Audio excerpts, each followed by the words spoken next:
উপকূলীয় রামপাল উপজেলার প্রত্যন্ত কামরাঙ্গীচর গ্রামে একসঙ্গে 4 কন্যা সন্তানের জন্ম দিয়েছেন মনিরা বেগম।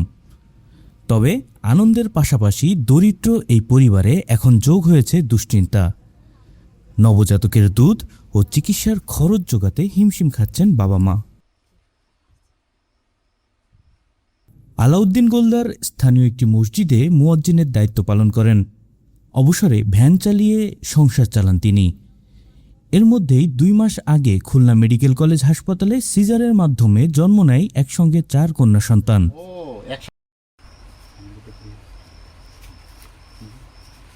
ফুটফুটে 4 নবজাতককে ঘিরে এখন পুরো বাড়ি জুড়ে ব্যস্ততা।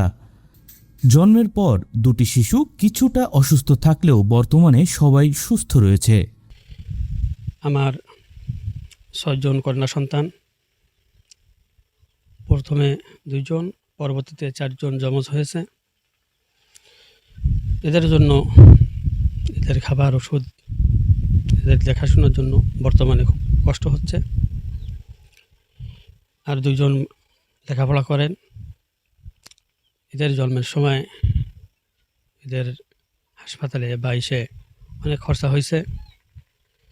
তারপরও আল্লাহ পাক রব্বুল আলামিন এই প্রায় 2.5 মাস তাদের বয়স, বর্তমানে তাদের নিয়ে চলাফেরা আমাদের জন্য খুব কষ্টদায়ক হয়ে যাচ্ছে।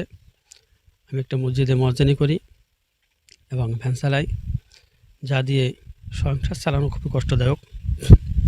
এখন আমাদের জন্য সরকারিভাবে হোক বা কোনো প্রতিষ্ঠান অথবা কোনো ব্যক্তি যদি সহযোগিতা করে, তাহলে আমার পরিবার বা আমাদের সন্তানদের জন্য লালন পালন করা তাদের সুন্দরভাবে হবে। আল্লাহ পাক। শুরুতে আত্মীয় স্বজন সহযোগিতা করলেও এখন 4 শিশুর ব্যয়ভার বহন করা কঠিন হয়ে পড়েছে পরিবারটির জন্য। দোয়া চাই যে আমার ভাগ্নির 4টে বাচ্চা হয়েছে, মেয়ে কন্যা সন্তান, তাদের লালন পালন করতে তার অনেক কষ্ট হচ্ছে এবং হিমশিম খেয়ে যাচ্ছে। তার সিজারে এবং আর্থিক সিজারে অনেক টাকা খরচা হয়েছে এবং প্রতিবেশীরাও সুযোগ পেলে ছুটে আসছেন শিশুদের দেখাশোনায় সহযোগিতা করতে। প্রতিবেশী হিসেবে আমি দৌড় দিয়ে আসি, এসে ওকে দুধু খাই, তারপরে রান্নাবান্না সাহায্য করি। এমনি ওকে দোয়া ফাল্লার জন্য আমি সাহায্য করি, রান্নারে সপ্তাহ থেকে হেল্প করি। এমন আর 2টে বাচ্চা আছে, আমার 2টে বাচ্চা আসে, তারা বড় হয়ে গেছে, তাকে তার দেখাশোনা করা লাগে না। আমি একটু আগে পাশে দাঁড়াইছি যে বসে বলে আম্মা পারে না, আমি একটু সাহায্য করি আগে।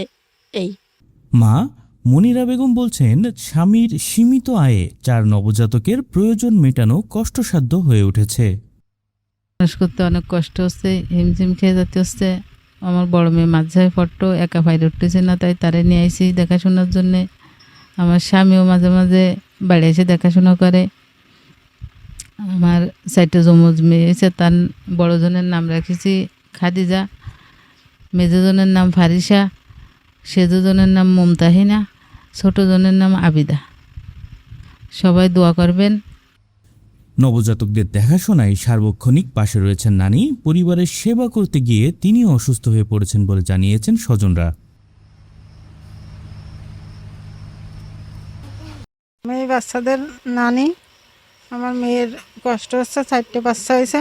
এই বাচ্চাদের একা দেখা তো সম্ভব না, তাই আমি এই বাচ্চাকে দেখার জন্যে মেয়ের কাছে থাকি, এদের লালন পালন করার জন্যে। এদের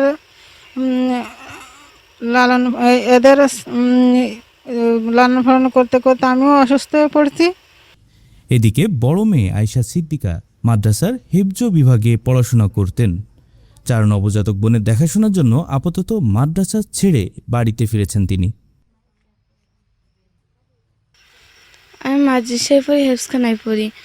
আমার 4টে বোন হচ্ছে যমক, তা আমার আম্মু একা দেখাশোনা করতে পারে না, তাই মাদ্রাসায় থেকে আইনে আমার আম্মু নিয়ে এসে, তাই বোনদেরও আমি দেখাশোনা করি। পরিবারটির পাশে থাকার আশ্বাস দিয়েছে মহিলা বিষয়ক অধিদপ্তর। যেহেতু এটি একটি গরিব পরিবার, ওনার স্বামী ভ্যান চালক, তো উনি সহায়তা সরকারের থেকে পাওয়ার মতো আমার কাছে মনে হয় উনি দুস্থ মহিলা সহায়তা তহবিল নামে আমাদের মহিলা ও শিশু বিষয়ক মন্ত্রণালয়ের একটা খাত আছে, তো তার আওতায় উনি আবেদন করলে আমরা এই বিষয়টি খুবই গুরুত্বের সাথে বিবেচনা করব এবং আমরা ওনার পাশে দাঁড়ানোর চেষ্টা করব যাতে উনি বাচ্চাগুলো নিয়ে ভালোভাবে থাকতে পারে এবং হচ্ছে বাচ্চাদের আর্থিক কষ্ট না হয়, বাচ্চাদের ভালোভাবে হচ্ছে মানে দুধ খাওয়াতে পারে বা বাচ্চার আনুষঙ্গিক যে খাবার দাবার সেটা উনি দিতে পারে। স্বল্প আয়ের এই পরিবারে 4 নবজাতকের আগমন যেমন আনন্দ নিয়ে এসেছে, তেমনি বেড়েছে সংগ্রামও। এখন স্থানীয়দের প্রত্যাশা, সরকার ও সমাজের বিত্তবানরা এগিয়ে এলে নতুন জীবনগুলো নিরাপদ ভবিষ্যৎ পাবে।